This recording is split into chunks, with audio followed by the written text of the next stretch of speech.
በ2018 በጀት ዓመት ከ79 ሚሊዮን ብር በላይ በመመደብ 104 የሚደርሱ ፕሮጀክቶችን በምርምርና በማህበረሰብ አቀፍ አገልግሎቶች እየሰሩ መሆኑን የወላይታ ሶዶ ዩኒቨርሲቲ አስታወቀ። ከነዚህ ፕሮጀክቶች በዋናነት ግብርናን ለማዘመን የሚያስችል ጥናትና ምርምር ስራዎች እንደሚከናወኑም ዩኒቨርሲቲው አመላክቷል። ዩኒቨርሲቲው 14ኛው የዓመታዊ የአፈር ጤናና ምርታማነትን ማሳደግ የሚያስችል የሀገር አቀፍ የጥናትና ምርምር ኮንፈረንስ አካሂዷል። ለዳዊት ኮሻ ዘገባ መሰዊያ ህዝቅኤል። የወላይታ ሶዶ ዩኒቨርሲቲ ተግባር ተኮር ወይም አፕላይድ ዩኒቨርሲቲ ከሆነ ወዲህ ከ1000 በላይ የተግባር የምርምር ስራዎችን በሀገሪቱ የልማት ትኩረት መስኮች ላይ ሲሰራ ቆይቷል። በተለይም የግብርና ምርትና ምርታማነትን የሚያሳድጉና የአፈር ጤንነትን የሚያስጠብቁ በርካታ የምርምር ስራዎች መከናወናቸውን በዩኒቨርሲቲው የምርምርና ቴክኖሎጂ ሽግግር ምክትል ፕሬዝዳንት ዶክተር ዘውድነ ቶማስ ገልጸዋል። ተግባር ተኮር የሳይንስ ዩኒቨርሲቲ ከሆነበት ጊዜ አንስቶ በርካታ ከ1000 በላይ የተግባር ተኮር የምርምር ስራዎች የሀገሪቱን የልማት ትኩረት መስኮች ታሳቢ ያደረጉ ጭብጥ ተኮር የምርምር ስራዎችን እየሰራን ቆይተናል። ከ300 በላይ የማህበረሰብ አገልግሎት ስራዎችን ስንሰራ ቆይተናል። በተለይ ዩኒቨርሲቲያችን የተግባር ተኮር ሳይንስ ዩኒቨርሲቲ ከሆነ ጀምሮ የምንሰራቸው የማህበረሰብ ተሳትፎ ስራዎች ማህበረሰቡን አሳትፈን የምንሰራቸው ናቸው። እኛ ዩኒቨርሲቲ ላይ ሁል ጊዜም እንደምናገረው ይሄ ዩኒቨርሲቲ በጣም በላቀ አፈጻጸም የተማረ የሰው ኃይል እውቀት ያለው ክህሎት ያለው አካዳሚክ ስታፍ ያለበት ተቋም ከመሆኑ ጋር ተያይዞ እዚህ ያለውን እውቀት እዚህ ያለውን ክህሎት ይዘን ወደ ማህበረሰቡ ጋር በመውረድ በርካታ የማህበረሰብ ቁልፍ የልማት ችግሮችን እየፈታን እንገኛለን። ይህንን ምንሰራው ከቁልፍ ባለድርሻ አካላት ጋር በጋራ በመሆን ነው። እኛ ጋር ያለውን እውቀትና ክህሎት ከትንሽ ሀብት ጋር ወደ ማህበረሰቡ ይዘን ሄደን ማህበረሰቡን ደግሞ አሳትፈን የልማት ስራዎችን እየሰራን እንገኛለን። በማህበረሰብ አገልግሎት ምንሰራው በርካታ ስራ አለ። ይህም እንደው በዝርዝር ለመግለጽ ያክል የልማት ስራዎች አሉ። መንግስትና መንግስታዊ ያልሆኑ ተቋማት በማይደርስባቸው አካባቢዎች በርካታ የልማት ስራዎችን በግብርናው፣ በጤናው፣ በትምህርቱም ዘርፍ እንሰራለን። ሌላው ለሴክተር መስሪያ ቤቶች የሙያዊ ካፓሲቲ ቢልዲንግ ስልጠና ፕሮፌሽናል ካፓሲቲ ቢልዲንግ ስልጠናዎችን እንሰጣለን። የማማከር አገልግሎትን እንሰጣለን።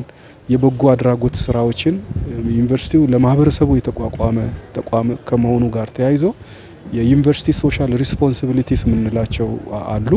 በተለይ ከዚህ ከእጽ ተጠቃሚነት ጋር ተያይዞ ከአእምሮ ጤና ጋር ችግሮች ጋር ተያይዞ ያሉትን ጉዳዮች በተመለከተ ማህበራዊ ግዴታችንን እንደ ተቋም እየተወጣን እንገኛለን። ዩኒቨርሲቲው በ2018 በጀት ዓመት 104 የሚሆኑ ፕሮጀክቶችን ከ79 ሚሊዮን ብር በላይ በመመደብ በምርምርና ማህበረሰብ አቀፍ አገልግሎት ዘርፎች እየሰራ እንደሚገኝ ዶክተር ዘውድነ ተናግረዋል። በ2018 በጀት ዓመት እንደ ዩኒቨርሲቲ 50 ጭብጥ ተኮር የምርምር ፕሮጀክቶችን የገንዘብ ድጋፍ አድርገን እያሰራን እንገኛለን። በማህበረሰብ አገልግሎት ደግሞ 54 የማህበረሰብ አገልግሎት ፕሮጀክቶች አሁንም አጽድቀን ገምግመን አጽድቀን የበጀት ድጋፍ አድርገን ወደ ስራ አስገብተናል።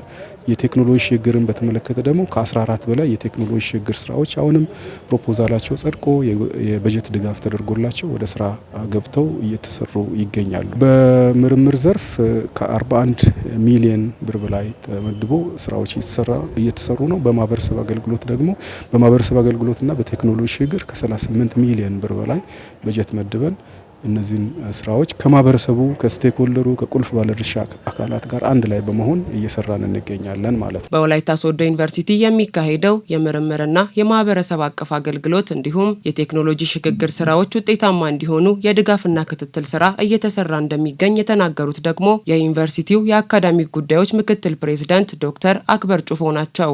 ሁሉም ጠቅላላ በጀት እስከ 5% ያክል ለሪሰርችና ለኮሚኒቲ ሰርቪስ ነው ወደዛ የሚመደበውና በዛው መሰረት ከወላይታ ሶዶ ዩኒቨርሲቲም ከ79 ሚሊዮን በላይ በጀት መድቦ በዘንድሮ ዓመት ወደ ስራ የተገባበት ሁኔታ አለ።